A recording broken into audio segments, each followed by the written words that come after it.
நன்மைக்கான வழி. Praise Lord. மகளே Zion, பேறுகால பெண்ணை போல நீயும் புழுவாய் துடித்து வேதனைப்படு.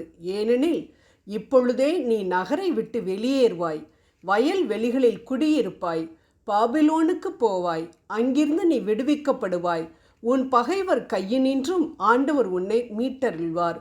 மீகா 4:10. சீயோன் என்பதற்கு அநேக அர்த்தங்கள் உண்டு.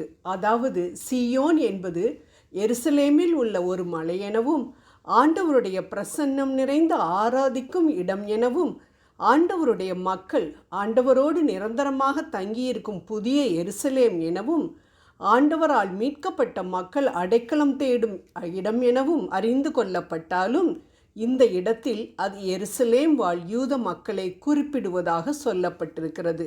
ஆண்டவர் சொல்கிறார், யூதர்கள் பேறுகால பெண்ணின் வேதனையைப் போல சில காலம் துன்பப்பட்டாலும், நாடு கடத்தப்பட்டாலும், அவர்கள் எதிரிகளின் கைகளினின்று தான் அவர்களை மீட்டு அவர்களுக்கு விடுதலை அளிக்கப் போவதாக அவர் கூறுவதை இங்கு நாம் பார்க்கின்றோம். ஆம், யூதர்களைப் போல தேவனால் தெரிந்தெடுக்கப்பட்ட, அவரது இரத்தத்தால் கழுவப்பட்ட, பாவ மன்னிப்பை பெற்ற அவருடைய மக்களாகிய நாமும் பிரசவ வேதனை போன்று துன்பங்களை அனுபவித்தாலும் நன்றாக அறிந்து கொள்ள வேண்டிய விஷயம் என்னவென்றால், அந்த வேதனைக்கு பின் ஒரு மகிழ்ச்சி உண்டு என்று.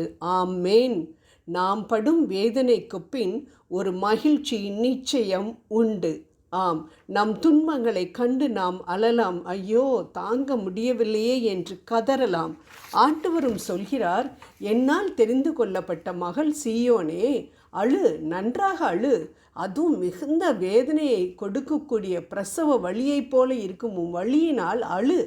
ஏனென்றால் எவ்வாறு குழந்தை என்ற மகிழ்ச்சி பிறந்தவுடன் அந்த மிகுந்த வேதனை ஒன்றுமில்லாமல் போகின்றதோ, அதேபோல் நீ படும் மகா வேதனையும் சிறிது காலம்தான் மகளே. கவலைப்படாத, பின் நீயும் மகிழத்தான் போகிறாய். அதனால் அழுவதனால் ஒன்றும் குறையில்லை, தப்பில்லை என்று கூறுகிறார். ஆம் அன்பானவர்களே, நீங்களும் ஏதோ ஒன்றினால் வேதனைப்பட்டு அழுது கொண்டிருக்கின்றீர்களா? உங்களுக்கு இருக்கும் இந்த வழி நன்மைக்கான வழி, மகிமைக்கான வழி. தாவீது தன் பலன் கொண்ட மட்டும் அழுதார் என்று நாம் வேதத்தில் வாசிக்கின்றோம். எதற்காக அந்த வழி தெரியுமா? ஒன்று குறையாமல் இழந்த அனைத்தையும் திருப்பிக் கொள்வதற்காகத்தான். லாசருவின் கல்லறை முன் இயேசு கண்ணீர் விட்டு அழுதார். ஏன்? இறந்த அவரை உயிரோடு எழுப்பி ஒரு அற்புதத்தை நிகழ்த்துவதன் மூலம் அநேக யூதரை மனமாற்றம் செய்வதற்காக. யோபுவின் மகா வேதனைக்கு பின் என்ன நடந்தது? இழந்த அனைத்தையும் இரண்டத்தனையாய் அவர் பெற்றுக்கொண்டார். யோசேப்பின் பல வருட வேதனை எதற்காக? எகிப்தின் அதிபதியாக மாற்றப்படுவதற்காக தான்.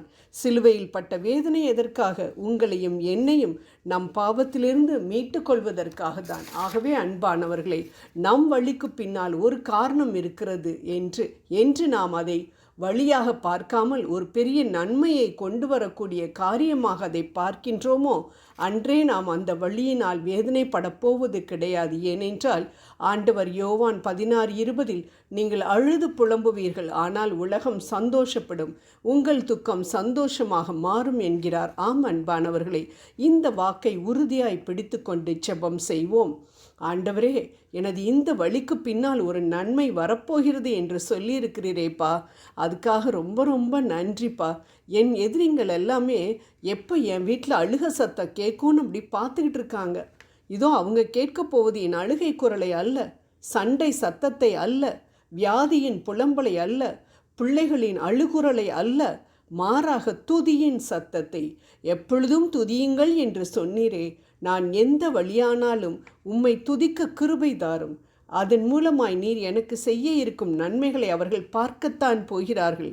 அதனால் எனக்கு ஏற்பட்டிருக்கக்கூடிய இந்த வழியை நான் என் நன்மைக்கான வழியாகத்தான் பார்க்க போகிறேன். ஆண்டவரே, எவ்வளவுக்கெவ்வளவு எனக்கு வழி அதிகமோ அவ்வளவுக்கு அதிகமான நன்மையை நீர் எனக்கு தரப்போவதை என் மனக்கணங்களால் பார்த்து நான் அதற்காக நன்றி கூறுகின்றேன். தீயிலும் தண்ணீரிலும் நடந்து வந்தாலும் நீர் எங்களை செழிப்பான இடத்திற்கு கூட்டிக் கொண்டு போவதற்காக நன்றி கூறுகின்றோம். ஆண்டவரே, புனித பவுலை போல இவ்வுலக பாடுகள் இனி வரப்போகும் மகிமைக்கு ஒப்பானவை அல்லவே என்று பாடுகள் தரும் வழியை பொருட்படுத்தாமல் உமது மகிமைக்கான அச்சாரமாக அதை பார்க்க கிருபை புரியும். ஆமேன்.